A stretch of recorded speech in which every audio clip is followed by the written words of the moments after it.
When you're joining rows and rows of squares with sashing in between, does your alignment get a little wonky? Mine sure does, and it's frustrating to try to make them work because you can't see through the sashing along the tops of the strips to the other ones.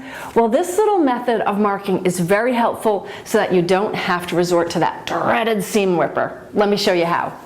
So here's the problem. I've stripped together my blocks and they have their sashing in between, and my blocks are put together fine, but when I go to stitch my sashing in between the blocks, if I stitch this one and then I'm going to lay that one down, I have a real hard time figuring out where this should line up.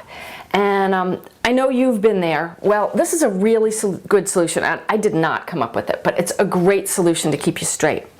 And this is what you do. I'm going to start at the end of my strip, whoops, and I'm going to mark a 1/4 inch, which represents, of course, the 1/4 inch seam allowance. And I'm using this is a Crayola pen. Whoops, that's not holding down real well. A Crayola pen, which is washable. And, you know, I'd use something different if I were doing this in real life, but I wanted you to be able to see it. So this represents the end seam allowance. Now what I'm going to do is my block, I cut them 10 inches, 11 inches, so they finish 10.5. So I've got my 10.5 inch lined up right there, and I'm going to mark the other end of it. Now my strip finishes, my sashing strip finishes 3/4 inch.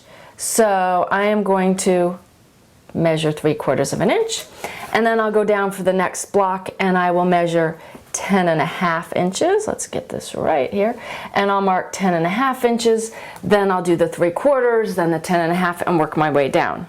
So now you just lay down your strip onto the block strip, line everything up and stitch that seam, and then when you go to stitch the other set on, you'll have those lines there and everything will line up perfectly. Really smart. Now, doesn't that make it much easier with fewer headaches? I love tips like that.